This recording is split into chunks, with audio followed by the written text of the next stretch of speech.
Olá pessoal, tudo bem com vocês? Bom, hoje é um vídeo um pouco diferente do que eu estou acostumado a fazer.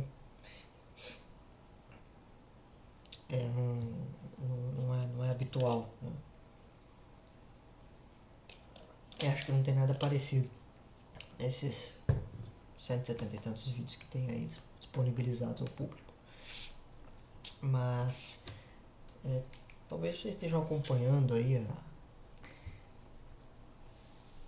as polêmicas envolvendo o Centro Dom Bosco, né, que é uma organização leiga católica, né, não faz parte da hierarquia da igreja, mas é composto por católicos e, enfim, é uma espécie de fraternidade católica. Eles têm um canal no YouTube, Instagram, vendem cursos também, tem uma editora que tem alguns títulos bem chamativos, né, digamos assim.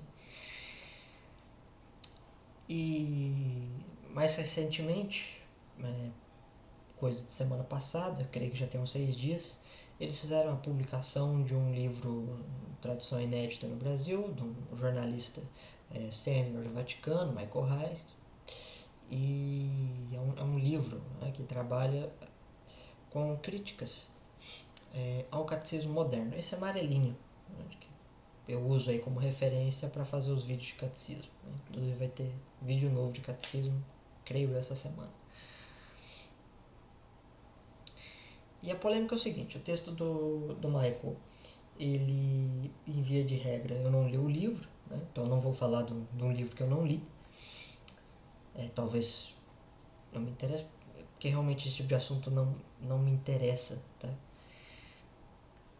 E eu não tenho o hábito de falar sobre isso. Mas, fundamentalmente, e sobretudo, o texto vai apontar, segundo o marketing editorial, erros do catecismo moderno, amarelinho, coisas que estão em contradição com a doutrina mais antiga da igreja, e portanto isso é uma coisa ruim, né? Uma espécie de perigo aos fiéis. Esse catecismo precisa passar por algum tipo de reforma, sei lá. Eu não sei qual que é o bojo, né, do trabalho do Michael nesse livro, não li o livro, conheço, já li alguns artigos do Michael Reis, porque é correspondente no Vaticano, correspondente sênior, inclusive. Ele fez até uma entrevista com o cardeal Burke, né, que é um cardeal aí muito importante. E ele tem o Michael, pelo menos nesses artigos e nas entrevistas, fundamentalmente essa do Burke, ele tem uma posição um pouco conciliacionista, tá? Ele tenta, vamos dizer, respeitar o magistério, a tradição e a hierarquia da igreja, ao mesmo tempo que ele discorre se todos os elementos do catecismo moderno são idênticos à tradição antiga da igreja, né? A tradição antiga da igreja do Concílio Vaticano I e o que veio antes disso. Mas ele não é um sedivacantista ou uma espécie de crítico à arquitetura da igreja, né? À estrutura geral da igreja. É um conciliarista.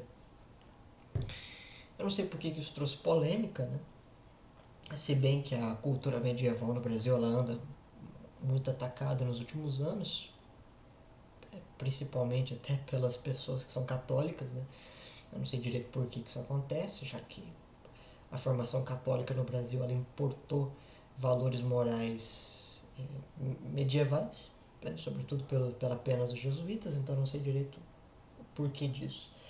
Mas como eu disse, é um assunto que não me interessa. O sujeito vai ficar tendo uma preferência ao catecismo de Pio X, ou se ele vai querer usar o catecismo amarelo, não me interessa. E até porque as ideias relacionadas à fomentação da igreja a partir do Concílio Vaticano II são muito claras para mim. O discurso da igreja católica a partir do Concílio Vaticano II mudou completamente. Não completamente, exagerei. Mudou de maneira significativa e expressiva. É possível notar as diferenças. É um fato histórico. Você pode ficar bravo porque isso aconteceu, você pode ser completamente indiferente em relação a isso. Né? Pode ser que você considere, por exemplo, mas as mudanças elas são muito particulares, elas não são tão profundas, não são tão importantes, porque não afeta a verdade da fé. Tudo bem, Em alguns casos eu até adoto isso aí e repito isso. Ou pode ser que você adote uma perspectiva diferente, diga que essas mudanças elas são significativas e modificam todo o escopo da doutrina católica. Mas o discurso mudou, tá? Então essa ideia de, nossa, há uma continuação idêntica, talvez o jeito de explicar foi diferente, tá? Isso é bobagem, tá? Se você não sabe ler, é um problema seu. Talvez aí ler o catecismo seja uma boa ideia, talvez pegar alguns livros de primeira, segunda série do fundamental, uma leitura mais proveitosa para você. Agora, eu não tenho o hábito de falar disso, porém a situação ficou um pouco complicada, né? Por isso que o título aí é mais polêmico, né? A alta cúpula da igreja declara guerra ao centro Dom Bosco, até coloquei a foto do Tomás de Torquemada, porque realmente foi um negócio louco. Chegou a partir de tava vislumbrando um pouco as interwebs da vida, decidi entrar no Instagram e apareceu um status lá um story, né, do Grimaldo, ele colocando um link da diocese, acho que é de São Sebastião, é isso? Deixa eu ver aqui, eu baixei o documento, é um documento curto. Arquidiocese de São Sebastião do Rio de Janeiro, tá? Do delegado episcopal.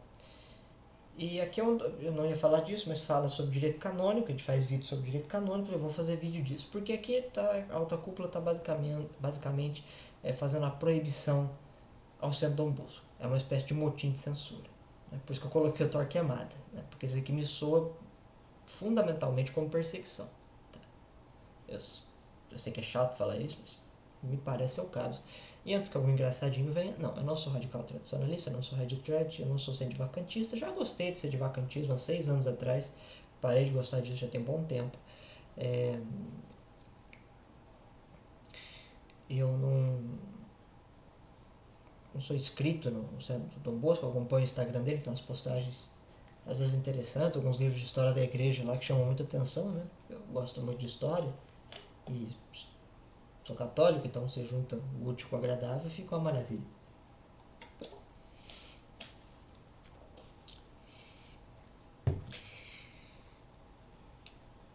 E exatamente pela proporção que isso está tomando, que me chamou na atenção. Vou fazer um vídeo sobre isso, vou fazer a leitura desse documento e fazer algumas ponderações. Olha só que interessante. Bom, primeiramente, começa assim, ó, Comissão Arquidiocesana para Aplicação do Moto Próprio, Tradições e Custódias. Olha, essa custódia tradicional de moto próprio ela é muito incomum na igreja hoje em dia, tá? Geralmente ela é focada e quando aparece, ela geralmente aparece como um combate a, a normas penais gerais da Igreja Católica, que seria apostasia, né, que é o combate a infrações mais graves, seria apostasia, heresia e cisma. Seriam essas três, cada uma tem uma definição diferente. Então quando eu olhei eu assustei, achei que seria apenas uma nota de repúdio, né, algum monsenhor, o bispo mais moderno, mais entusiasta de teoria moderna, olha para um centro mais conservador, com maus olhos, e um fica atacando e discutindo com o outro. Né? E não ajuda nada a ninguém. Mas aqui não, cara, aqui é moto próprio, ou seja, é o delegado episcopal, a gente já estudou isso no direito canônico, tá? Ele aqui está representando o bispo, tá? E o que ele está escrevendo aqui foi, com certeza, a não ser que esteja acontecendo alguma ilegalidade na Arquidiocese de São Sebastião, autorizado pelo bispo para publicação, tá? Se for publicado no site oficial deles. Lá. Você acha, eu não vou colocar aqui os endereços eletrônicos, aí você consegue encontrar na internet com certa facilidade. Ele vai dizer o seguinte: esclarecimento ao povo de Deus acerca de recentes declarações públicas da Associação Civil Associação Civil Centro Dom Bosco de Fé e Cultura. Tô com enxaqueca horrível, sabe? Precisa lá por quê? O dia inteiro assim. Na qualidade de delegado episcopal para a atenção pastoral dos grupos de fiéis que celebram o rito romano segundo missão anterior à reforma de 1970 da Arquidiocese de São Sebastião do Rio de Janeiro, esse texto aqui foi escrito pelo Monsenhor, tá? O André Sampaio de Oliveira. Ele está ponderando, bom, é uma arquidiocese, ela só pode conversar com pessoas que estão dentro do território da arquidiocese, né? Está se referindo a pessoas que estão fazendo utilização de ritos da missa antiga, né, da missa de sempre, vamos dizer assim, que é o que eles chamam, né? Chama-se missa tridentina, né? Tem vários nomes. Cumpre-me prestar alguns esclarecimentos acerca das recentes declarações públicas da Associação Civil Centro Dom Bosco de Fé e Cultura, Doravante Centro Dom Bosco. Presumo que seja relativo ao catecismo, que são as declarações mais recentes deles. Em primeiro lugar, deve-se esclarecer que, embora sua sede civil se localize na cidade do Rio de Janeiro, Santo Dom Bosco não possui qualquer vínculo ou reconhecimento eclesial na Arquidiocese de São Sebastião do Rio de Janeiro. Bom, é óbvio que isso é verdadeiro, ele está apenas fazendo uma recapitulação do estatuto atual do Santo Dom Bosco. Não, o Santo Dom Bosco tem a mesma validade canônica que a CNBB. Tá? É um grupo civil. Fundamentalmente, pode ter padres, pessoas envolvidas, mas é um grupo civil, não faz parte da hierarquia da igreja, não faz parte da Santa Sé, não faz parte do ordinário, não faz parte de paróquia, tá?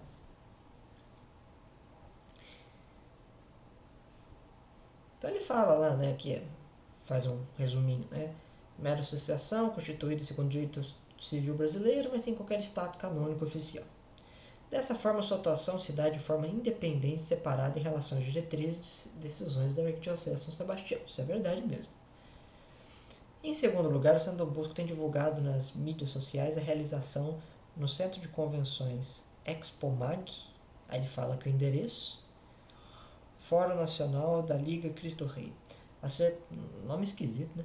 A ser promovido pela primeira vez com o Centro Dom Bosco, colocando-se publicamente sob a direção espiritual da Fraternidade Sacerdotal São Pio X, os sacerdotes a ela pertencentes ou pertencentes às suas comunidades amigas.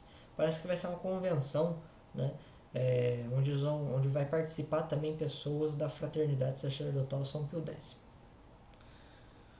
Pessoal do Lefebvre. Esclarece que a Fraternidade Sacerdotal São Pio X, a qual agora a CDB diz se filiar, escreve bem também esse monsenhor, né? Qual que é a dificuldade de usar pronome? Ostenta sérias oposições em matéria de obediência à autoridade de todos os papas exercidos desde o Concílio do Vaticano II e papapá, o arcebispo Dom Marcel.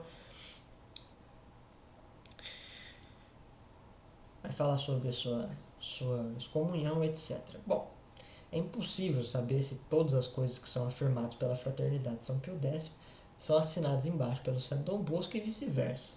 Vou fazer uma participação junta. A participação de membros da igreja com pessoas que não fazem parte do corpo da igreja não configura por si só alguma coisa para motim de censura. Se isso fosse verdadeiro, quando o Papa Francisco, por exemplo, marcou presença junto com a estátua da Pachamama, deveria fazer um motim de censura ao Papa Francisco. Afinal de contas, ele está próximo de pessoas que não fazem parte do corpo da igreja.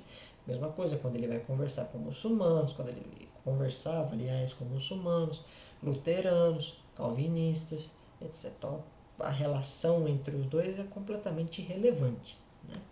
A não ser que se expresse algo diferente disso. E até porque eu não sei se a Fraternidade São Pio X é sede vacantista. Eu sei que o Santo Dom Bosco não é. Mas a questão aqui entra no ponto que eu gostaria de comentar. O Santo Dom Bosco, inclusive, publicou recentemente uma tradução da obra do autor inglês Michael Hines, denominada Os Erros do Catecismo Moderno, tem o título em inglês, né? Catechism of Errors, em que são expostas críticas indevidas ao atual catecismo da Igreja Católica, justamente em pontos em que este último consagra as decisões, as diretrizes assumidas pela Igreja Católica por ocasião do Concílio Vaticano II, o mais recente Concílio Ecumênico da Bimilenária História da Igreja. Vai mencionar um livro, como eu disse, né? O Michael Hines, ele não é um sedevacantista nem nada, ele é conciliarista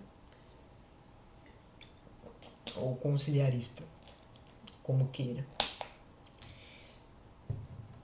E qual que é o problema de fazer a publicação do livro, né? Eu realmente não sei qual que é o problema em fazer a publicação do livro. Infelizmente, apesar de ser um artigo de motu próprio, nosso querido Monsenhor não cita artigos específicos do Código de Direito Canônico que plasmam sua decisão de motu próprio ou a representação da decisão do bispo, caso tenha sido ideia do bispo, mas escrito pelo Monsenhor. Realmente não faço a menor ideia.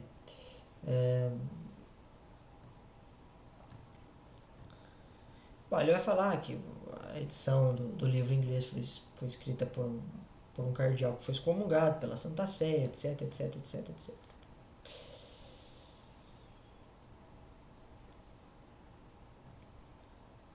Ele fala assim: 3 seríssimas divergências em matéria doutrinária resultam no campo da disciplina eclesiástica na atual ausência de posição canônica legítima da Fraternidade de São Pio X na Igreja Católica, porque está gravemente irregular. É verdade, ela está irregular. Mas qual que é o problema? Dela participar de um evento e o Santo Dom Bosco está presente lá. Qual que é o problema?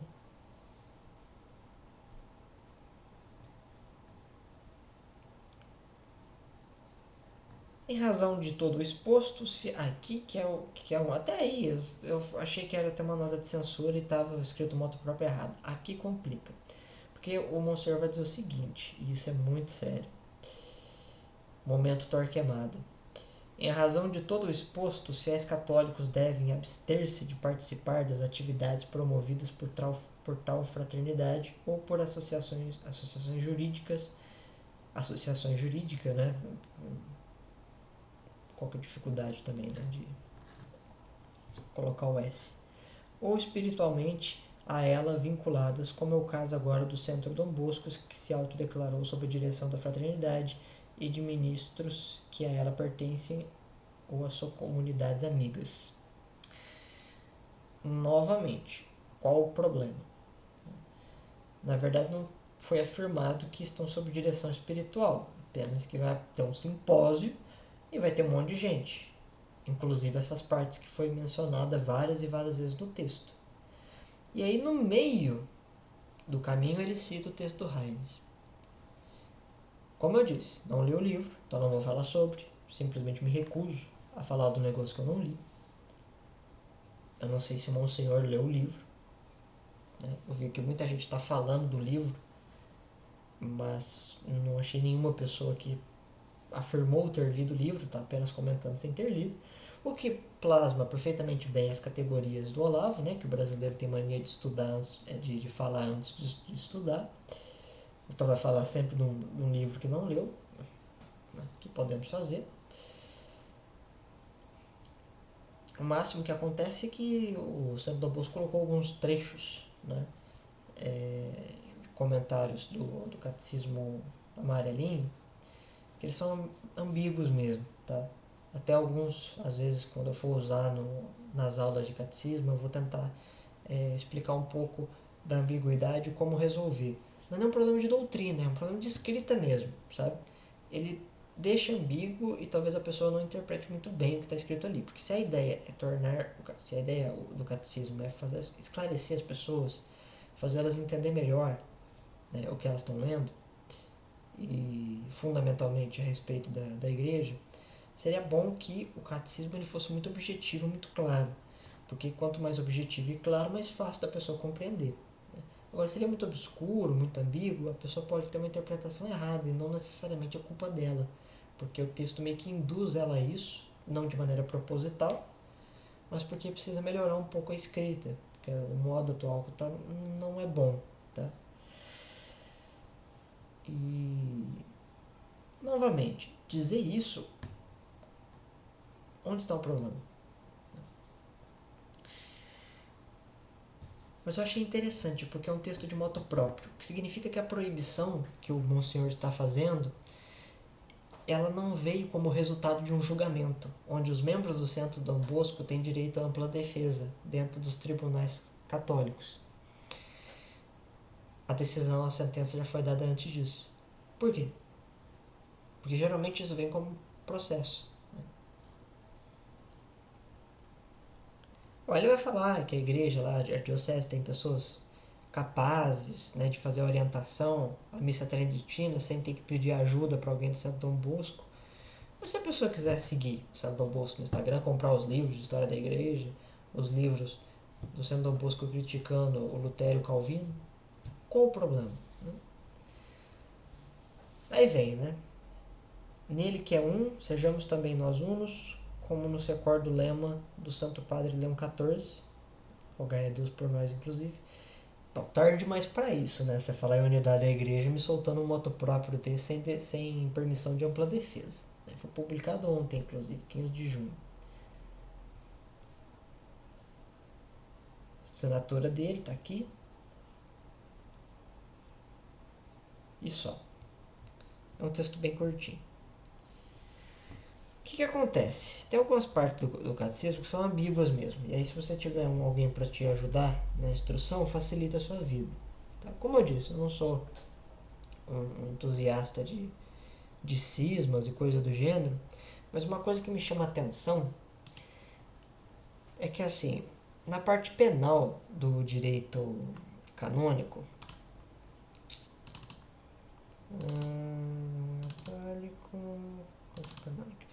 na parte penal do direito, do Código de Direito Canônico, nós temos alguns princípios que são extraídos do direito romano. Tá? Então, assim, primeiro, você não é responsabilizado pelos erros dos outros. Transcendência penal. Tá? Então, se o Santo Dom Bosco está próximo da fraternidade de São Pio, mas não compartilha com a irregularidade da mesma, não há problema algum. Tá? Você só é culpado por via de culpa ou de dolo, nunca por omissão. Tá? Então você não tem obrigação de ficar criticando a fraternidade. Você não é obrigado a elogiá-la nem criticá-la. Mas uma coisa que me chama muita atenção, deixa eu ver se eu acho aqui.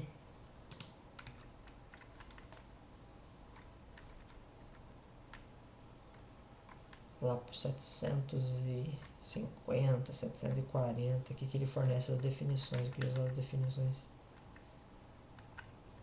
genuínas.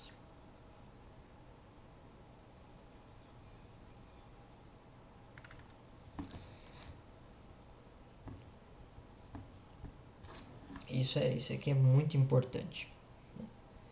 Porque isso aqui me soa realmente como perseguição. Entendeu? Por isso que eu coloquei o Torquemada. Eu não quero que a Igreja Católica volte aos modos medievais. Você acha que eu quero que aconteça uma Santa Inquisição? De novo, no Brasil? No Brasil seria, entre aspas, a primeira vez. Né? Apesar que no período colonial teve umas mini-inquisições. O pessoal usava da força para tentar converter. E, inclusive, aqui no cânone 748 diz o seguinte: a ninguém é lícito coagir os homens a abraçar a fé católica contra a sua consciência. Por coincidência apareceu isso aqui. Mas é que isso aqui é muito importante, tá? Olha isso aqui, ó. Nenhuma doutrina deve considerar-se infalivelmente definida a não ser que tal conste manifestadamente ou manifestamente. O que acontece é o seguinte: tem algumas expressões no catecismo católico, e é onde geralmente dá briga, que não faz parte da doutrina, não é uma verdade revelada por Deus. É apenas uma reflexão sobre algum evento. Tá? Então, a relação da Igreja Católica com outras religiões. Isso não é uma verdade revelada, não está na Bíblia. Né? Não está na Bíblia. E o discurso muda, porque os comentários de São Tomás de Aquino no islamismo são lá muito agradáveis. Ou, por exemplo, do Monte Croce, né? Ou de um Pedro Venerável. Né? Hoje, a coisa ecumênica ela é mais... tenta ser mais dialógica, tenta ser mais amistosa, digamos assim. E sem entrar nos méritos, se isso é bom ou não, não faz parte da revelação divina. A relação da Igreja Católica com os luteranos não tem absolutamente nada a ver com a vida, paixão e morte, ressurreição de Jesus Cristo. Simples assim. Tá? Mas o discurso muda, gostando disso ou não. O que acontece é que quando você tem um elemento na Igreja Católica que não é uma doutrina, tá? Você não tem obrigação nenhuma de acolhê-la. E se é apresentado como doutrina, só deve ser acolhida por você se e somente se ela já estiver consolidada. Porque caso contrário, você não tem obrigação nenhuma em relação a isso. Por que eu estou dizendo isso? Porque ele vai dar as definições aqui. Ah tá, o 751 que eu estava caçando.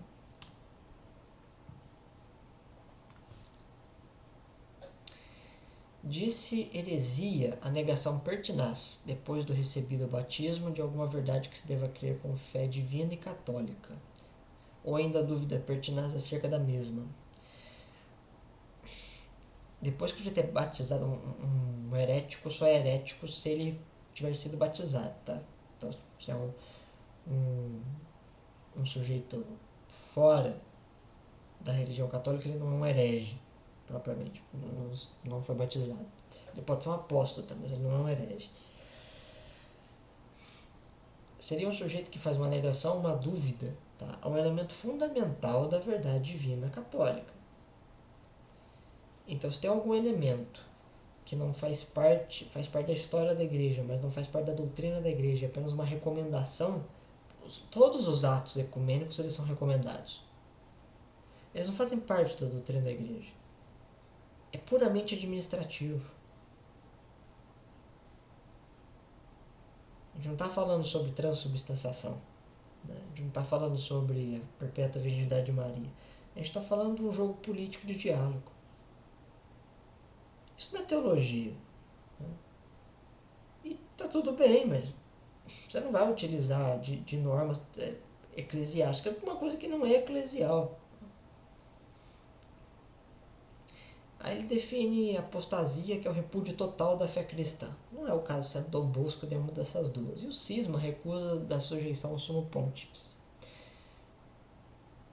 Tem algum sendo Dom Bosco rejeitando a autoridade do Leão XIV? Não parece ser o caso. Ah, mas o que eu faço quando eu não tenho alguma obrigatoriedade de crença? Embaixo diz isso. Ainda que não se tenha de prestar assentimento de fé, deve contudo prestar obséquio religioso da inteligência e da vontade, aquela doutrina que quer o sumo pontífice, quer o colégio dos bispos, enunciam ao exercerem o magistério autêntico, apesar de não terem intenção de a proclamar como um ato definitivo, façam, portanto, fiéis por evitar o que não se harmonize com essa doutrina. Ou seja, quando nós temos elementos que não são definitivos ou pacificados dentro da igreja, que pode sofrer alteração a qualquer momento, não faz parte de assentimento de fé. Você não é obrigado a acreditar naquilo como uma verdade. Você apenas faz um obséquio religioso. O que é? Uma espécie de reverência àquilo. Né? Não do ponto de vista de você se engajar na coisa, mas do ponto de vista de que você é completamente indiferente àquilo. Onde você trata aquela ação com uma certa gentileza. Mas e se ela tiver alguma contradição? Né? Bom, é por isso que você não tem um assentimento de fé, porque você não precisa acreditar na contradição. Né? Já que a contradição seria um erro dos homens em relação à verdade de Deus, porque a verdade de Deus não é contraditória.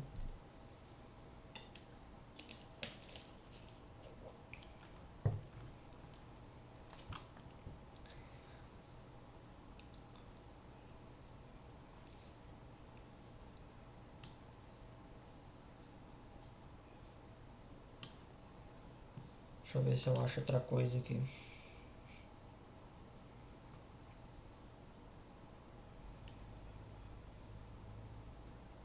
Eu presumo que não. Talvez lá no mais pra frente, lá 1300 e bolinha. Vou ver aqui.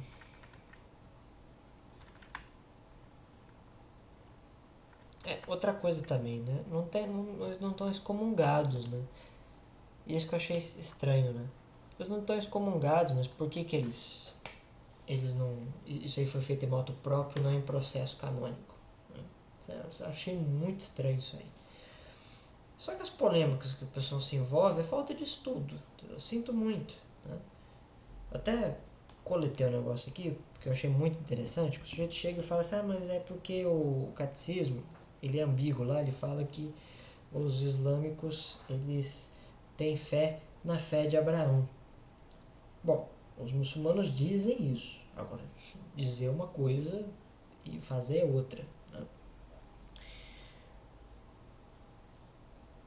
o Novo Testamento ele tem um vínculo com o Antigo Testamento, fundamentalmente, né? E é um vínculo com os patriarcas e os pais do Antigo Testamento com Jesus Cristo, onde Deus Pai, ele apresenta aos homens, por ele amados, uma promessa. E essa promessa é conclusa com o Messias, com Jesus Cristo. A fé de Abraão é a fé em Jesus Cristo. O próprio Jesus diz que quando Abraão o viu, ele se alegrou, porque antes de Abraão eu sou, né? Então, no Antigo Testamento havia a morte na esperança do Messias, e depois dele a morte na certeza do seu poder, né? Porque a promessa foi cumprida. O que acontece é que, se os elementos do islamismo são coadunados, são juntados com os elementos da fé de Abraão, presume-se, penso eu, que existe uma coligação do discurso islâmico com o discurso cristão. Afinal de contas, os cristãos também guardam a fé de Abraão, porque Abraão testemunhou Adonai, testemunhou Deus Pai, e nós acreditamos em Deus Pai também.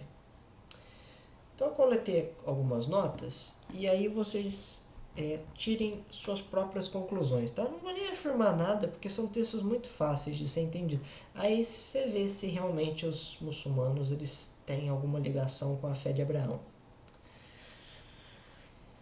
Alcorão 9:73. Ó profeta, luta contra os incrédulos e os hipócritas e ser severo com eles. Seu destino será o inferno. Que péssimo destino. Alcorão 9:5. Depois de findarem os meses sagrados, matai os idólatras onde quer que os encontreis. Capturai-os, sitiai-os e preparai-lhes todas as espécies de emboscada. Mas se arrependerem, observarem a oração e pagarem o zakat é um dízimo deles lá. Deixai-os em paz, porque Deus é indulgente, misericordiosíssimo. Vou fazer uma comparação aqui agora. Mateus 5:39. Eu, porém, vos digo, não resistais ao mal. Antes, a qualquer que te ferir na face direita, oferece-lhe também a outra face. Mateus 5, versículo 11. Vocês serão felizes quando os outros insultarem vocês, os perseguirem e disserem todo tipo de calúnia contra vocês por minha causa. Alcorão 2, 191. Matai-os onde quer que os encontreis, expulsai-os de onde vos expulsaram, porque a perseguição é mais grave do que o homicídio.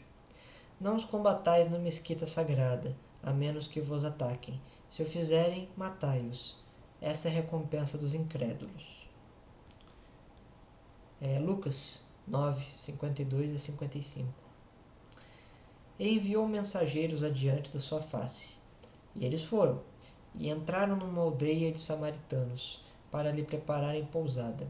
Mas não o receberam, porque tinha determinado ir a Jerusalém. Vendo isto, os discípulos Tiago e João disseram, Senhor, queres que digamos que desça fogo do céu e os consuma?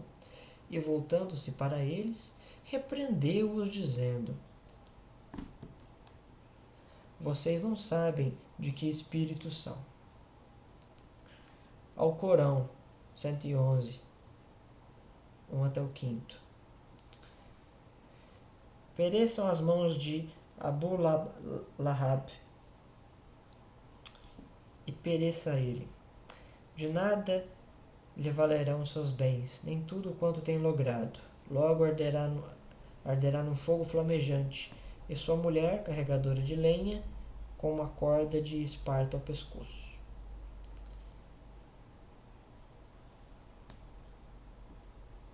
Lucas, deixa eu ver se eu acho aqui alguma outra coisa. Alcorão 3:32 para fechar. Não é dado a nenhum crente, homem ou mulher, ter escolha em seus assuntos, quando Deus e o seu mensageiro, que seria Maomé, decidem sobre algo.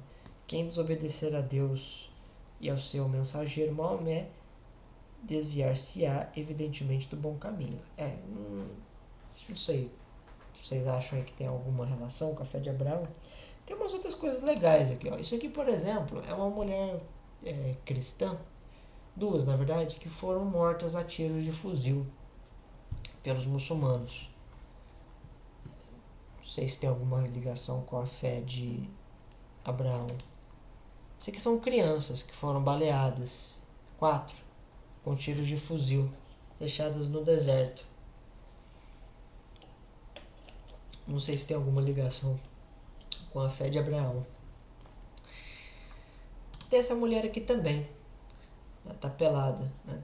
Tamparam o seio e o genital dela. Eles estão abrindo um buraco no pescoço dela para tirar o sangue e colocar nessa bacia. Não sei se tem alguma ligação com a fé de Abraão.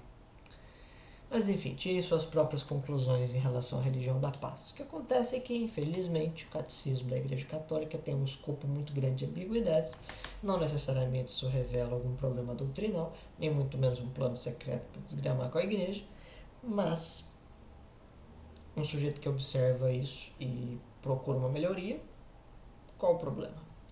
Mas enfim, eu vou acompanhar isso de perto, porque existe uma coisa no direito canônico que é a jurisprudência, que a decisão da arquidiocese de um lugar pode vigorar em outras dioceses, em outras arquidioceses, se os bispos concordarem. Mas vamos ver, né? Porque para aparecer todas as dioceses do Brasil condenando o Santo Dom Bosco não é difícil. Agora, eu não sei também qual é a opinião da arquidiocese a respeito do padre Favo de Mel, do padre Júlio Lancerótico, da própria CNBB. Né? Será que eles vão fazer um moto próprio de censura sobre isso também? Vai saber, né? Mas por hoje é só. E por hora nada mais, fico feliz que você tenha acompanhado até aqui e até a próxima.